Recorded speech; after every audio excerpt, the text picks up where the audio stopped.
Halo guys, selamat datang kembali di channel Kang Faldo. Build up, review, and trip. So welcome to the channel. Make you like a camel. Santri on the trip.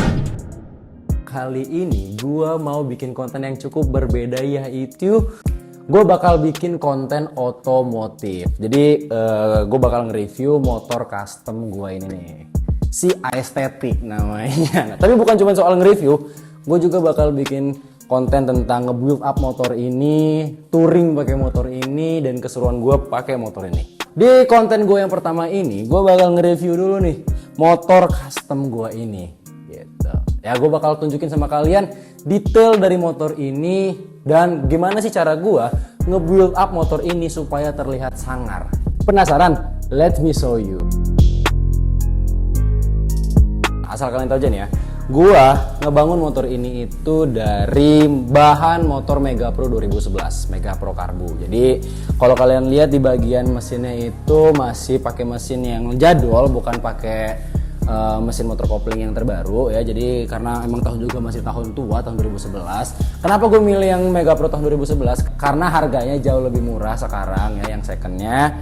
Terus karena gue juga itu udah terbiasa pakai motor kopling yang udah cukup lama, yang tahun-tahun lama. Kalau yang sekarang gue masih belum ngerti tuh sama sela-sela dari mesinnya gitu. Nah, dan gue itu pengen bikin konsep motor itu seperti Jap Style. Nah, ini tuh adalah konsep Jap Style, teman-teman. Nah, gue bikin ini tuh karena gue tuh pengen ada yang dibonceng nih di belakang gitu kan. Gue nggak bisa tuh kalau bikin yang single seat, bisa kena amuk sama ibu negara. Iya.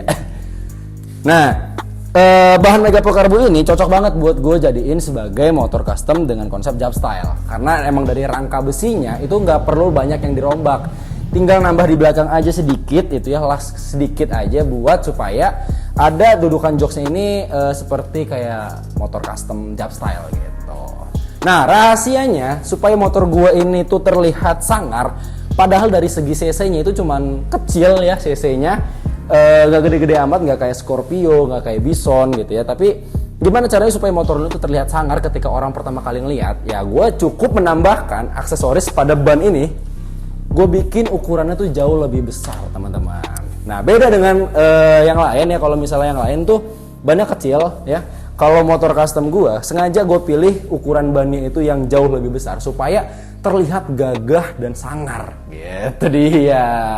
Nah, untuk aksesoris lainnya seperti misalnya pada lampu. Untuk di lampu sendiri itu gue pakai lampu yang Daymaker Eagle Eye. Nah, ini untuk bagian lampunya. Terus untuk bagian stangnya gue pilih konsep stang yang jadul dari Protaper. Ini tuh pas untuk konsep motor custom yang Jap Style. Lalu untuk bagian tangki, sendiri gue pilih konsep tangki dengan tema Triumph ya, supaya karena gue suka banget sama brand motor Triumph, teman-teman, tapi belum mampu untuk belinya. Jadi gue pakai tangki yang modelnya Triumph aja gitu. Nah, terus untuk apa lagi ya? Bagian belakang sengaja gue tambahin pelindung ban ya, supaya kalau misalnya hujan ini tuh nggak hancur ya ke belakang punggung gue gitu, nggak basah, nggak nyiprat gitu ya. Walaupun masih cukup nyiprat, tapi setidaknya nggak terlalu parah-parah amat. Untuk apalagi nih bagian bagian kaca spionnya. Untuk bagian spionnya ini gue pakai yang model klasik, teman-teman ya. Gue pakai model klasik. Ini tuh modelnya tuh nggak bisa diapa-apain ya, susah banget untuk kita atur, nggak kayak spion-spion pada umumnya yang bisa diatur kiri kanan atas bawahnya. Tapi ini tuh udah modelnya udah konsisten seperti ini, udah permanen. Jadi udah nggak bisa disetting-setting lagi gitu. Dan untuk bagian karbunya ya, karena motor-motor kopling itu penyakitnya adalah di karbu ya. Di bagian karbu ini gue pasangin pelindung supaya ketika hujan atau terkena cipratan air nggak langsung kena ke bagian karbunya gitu. Karena penyakit motor kopling itu adalah di karbunya, mudah banget masuk air gitu. Untuk knalpot gue pakai knalpot standaran ya. Ini supaya terlihat ya lumayan sedikit bulat lah suaranya ya. Dan teman-teman, kalau teman-teman mau tahu nih ya, yang ngebuat akhirnya motor ini terlihat kokoh dan tegas itu adalah pada dopnya. Di dop motor ini ya, asal kalian tahu, di dalamnya itu tuh pelek standaran biasa, pelek racing biasa. Jadi gue lihat itu kurang galak, makanya gue tambahin aksesoris untuk menutup peleknya. Gue tambahin dop supaya motor gue terlihat sangar. Gitu dia.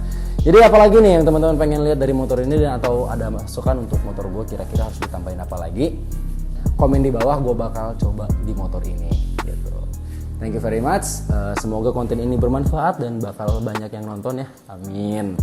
Ya. Sampai berjumpa lagi di konten gue yang berikutnya tentang review motor custom. And still the next time.